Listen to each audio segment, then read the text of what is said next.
We're just hiding the biscuits. Hold on 1 second.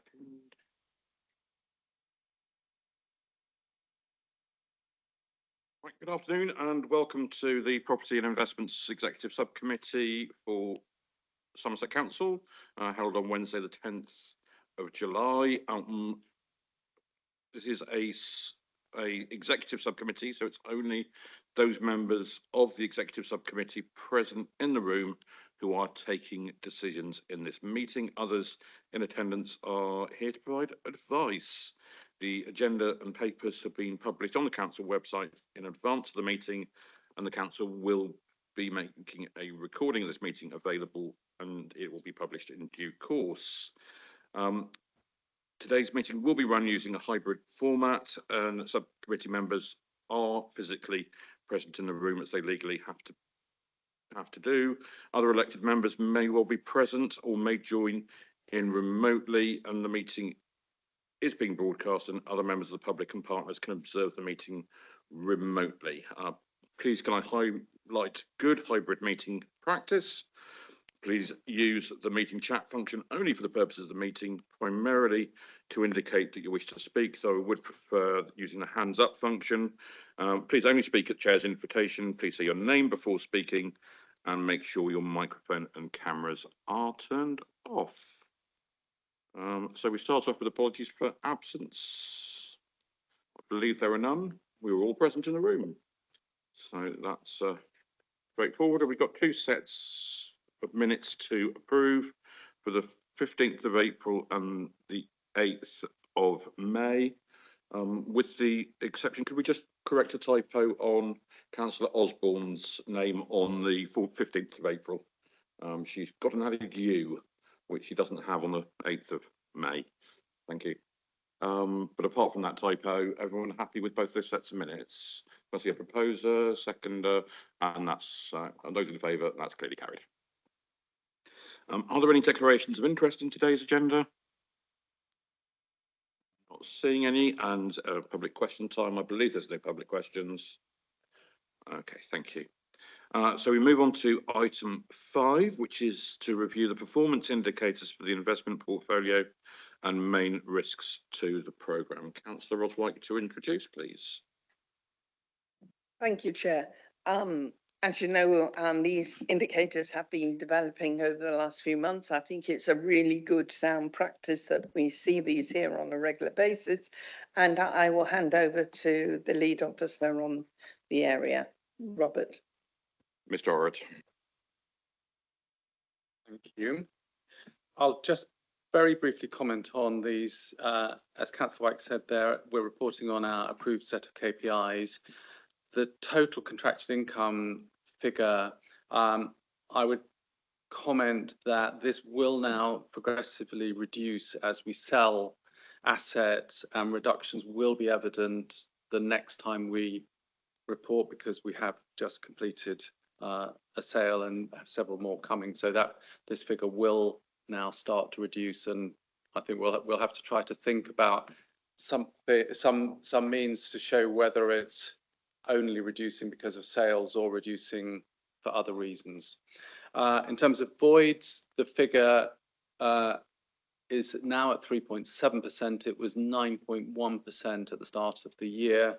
5% is the level that would be considered good for a commercial investment portfolio. So we're better than the good level due to several lettings having been concluded. There will be plus and minus events in future. So we have about 100 tenancies across the portfolio, and we will get lease breaks operated or lease expiries where the tenants move out. So those will cause the void level to rise. Equally, we have new letting activities in progress that should take it the other way. So you'd expect it to vary a bit from time to time. Rent arrears, we hadn't managed to report on this figure previously due to the building of the system. The 1.3% for arrears beyond the current quarter, it's a pretty good figure, but we're driving to get this really as close to zero as we can, not only because it's good for our cash flow, but actually it's a really critical factor that in the purchaser due diligence, they're buying these properties for the rent, and the detail they want around your rent collection success and your arrears history is very arduous. And where we have arrears, effectively they get knocked off the price. So we suffer by this. So if we can get it to zero, that's what we're aiming to do. I think that's all I want to say on item 5. Are there any comments from members? Councillor Wakefield first and Councillor White. Yeah, thank you for that. That's really helpful. Well, in the columns where you've got these 4 to 4 figures, I mean, I know it would be difficult to fit it in, but could we have another column showing the sort of percentage change? I mean, it might be useful to see that going, as you said, they are likely to go up or down. And then you can comment in the comment column as to why they have done. I think that would be helpful to know. Thank you. Thank you. I just want to draw your attention to the first of the risks on the paper on item 10, page 23. And that's talking about resources to complete work. And although some movement has moved forward in terms of retaining of staff, both legal resources and also just generally access to historic data from the districts are challenging, and we shouldn't underestimate that this is not just about completing a cell, but actually ensuring that we've got the resources to deliver it and get the data rooms up to date. I'm sure it's been mitigated, but with having external appointments to support the team, but just people be aware that the team is being challenged in this area. I think just to get your support more than your sympathy, the actual work once we're into the sales, really the setting the direction wasn't that difficult. But once you reach the point where you're getting into bidding for properties, trying to push to get the highest price, making recommendations as to what we do, and then you get into the due diligence, which is pretty mind-blowing, and Councillor Wakefield would very much know the pain, but particularly for kind of full-time commercial investors, the amount of information that they want is mind-blowing. And because we've drawn 4 portfolios, and in a lot of cases we haven't got the people that did the work at the time, it is really stretching us very hard, and it also stretches the morale because you get this overwhelming amount of information, and even when you think you've answered it, it turns out that you haven't. So anyway, it is tough, and we're hanging in there.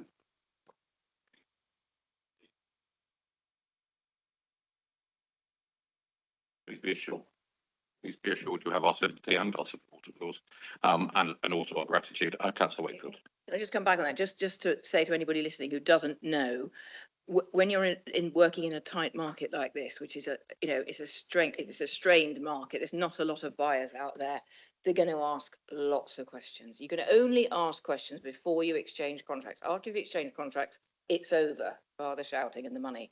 And I really do sympathise, and I know that trawling through to find the answers to some of these questions, it always used to be, has the property been registered for VAT? Actually, that was always the thing that used to floor everybody because they couldn't remember and they treated it as VAT and they didn't know whether it has or not. But there's lots of other questions that people ask now, and the market has tightened so much since, well, certainly I started 40 years ago when they hardly asked anything, they just paid the money really. But anyway, I do have great sympathy with the team doing this. Okay, are there any further comments or questions? Mandy. Thank you very much, Chair. Had a read through the paper, and I think actually the financial information within it is woeful. I think I could use another word. We have one figure there.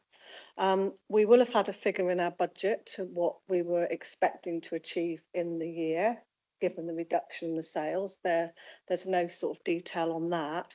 And I sort of would have expected to see two graphs or even two combined into one, with the income coming down as the sales income goes up. So the two sort of made sense. I think just to see this one figure on its own isn't helpful, doesn't tell us sort of where we are in that journey towards what you need to raise this year for the budget. So for me, I think there could have been some really good information included. And I know it's time, but this area is absolutely critical for this council with the financial challenges that it has. Thank you, Chair. Yeah, I just wanted to make the point that in the MTFP, the income has been reduced over 3 years. So that was a really important point at which we realised that that line of income, which we started off looking at something around 20 million and then it reduced to 18 point something, and that would fall away over the years of the sales. But taking into consideration the points that Robert Orrett has just made about resources and pressures, I think our expectation of sales and when they occur must be considered in light of that enormous pressure on what is a very small team.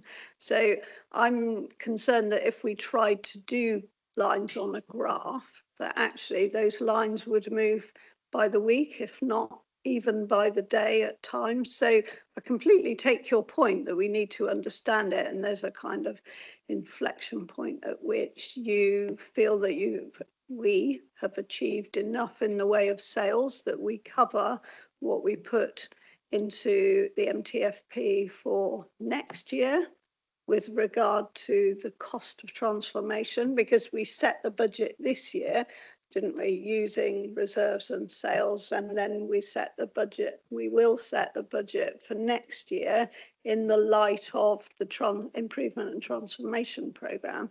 And it is absolutely fair to say that there are lots and lots of moving points, and for me they will keep moving, and there will be a point that needs to be by December, January at the latest, at which we need to understand what we have been able to achieve in order to set a viable budget for next year. And you've made the good point that at the minute we have set a legal budget, but that you need to stretch to call that a balanced budget because it's using one-off resources.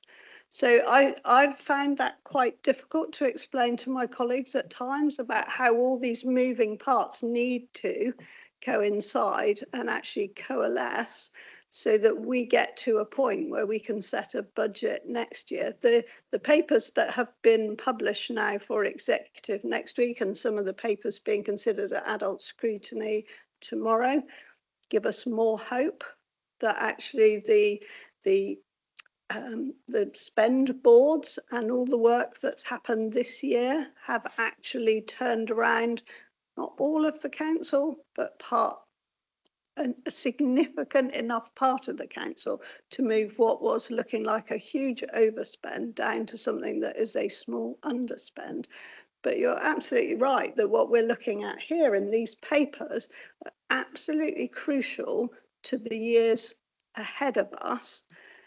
And also the underspend that we're looking at from last year allows us to protect the general fund reserves, but everything is time limited and time specific. So I wouldn't be asking for lines on a graph at this stage. I think we need to be a little bit further on in the process. And, you know, all of us acknowledge that actually the districts bought these investments for income, and that loss of that income, I know it's factored in, but it is still really significant loss of income. It is. Can I just respond, Chair? For me, I'm just looking for assurance. You know, this underpins whether this council is viable moving forward or not. We know how the budget was set and the shortfall within it. This is part of the solution to dealing with that. And I'm just saying the report gives me no sense, and I'm sure many around the table will know, but I certainly as a councillor don't get a sense of whether we're on track, off track, you know, what sort of direction we're heading, and that was the reason for my sort of comment. Okay, I've now got a queue. So Councillor Lysholm first, Councillor Wakefield and Councillor Wyke. I just wanted to make the point that I think the papers later in this agenda will give us a lot more detail, and I think that you may gain more assurance from that. Councillor Wakefield. Yeah, just the point that I think this is Q4 from last year, and I don't think we'd actually completed any sales. So if we had, we'd have put it in, wouldn't we? We'd have had another line saying sales income. I think the point Councillor Lysholm made, the next report talks about the progress on sales.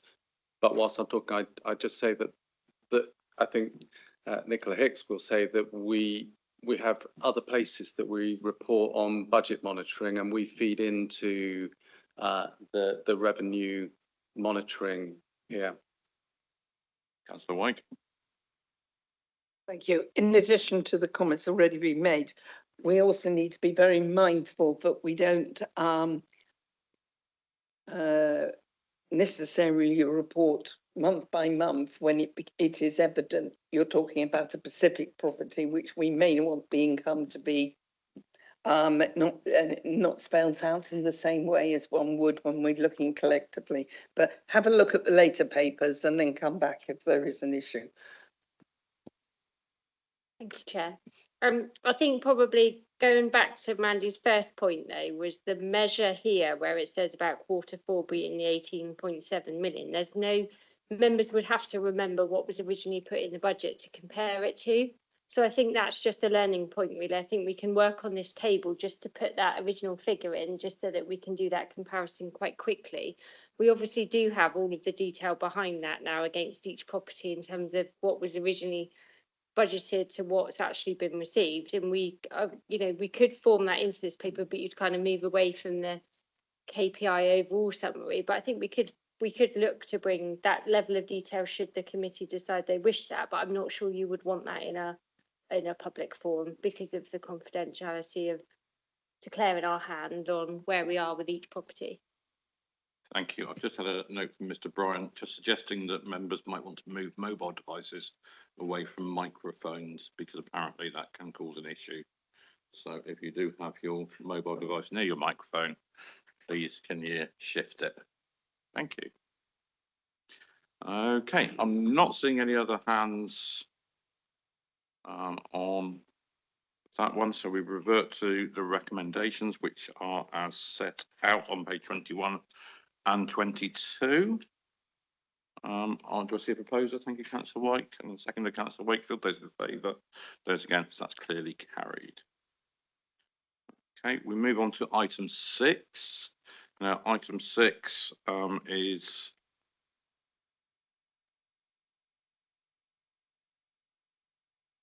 yes, thank you. Thank you. So item 6, we need to pass a resolution to exclude the press and the public. So that is set out under Regulation 4 of the local authorities, executive arrangements, meetings and access to information, England Regulation 2012. Can I see a proposer that the press and public are excluded? Proposed Councillor Lysholm, second Councillor Wyke. Those in favour, please. Those against. And can we remove the press and public? And at this point, we also, I'm afraid, say goodbye to those members online as well. Thank you for your attendance.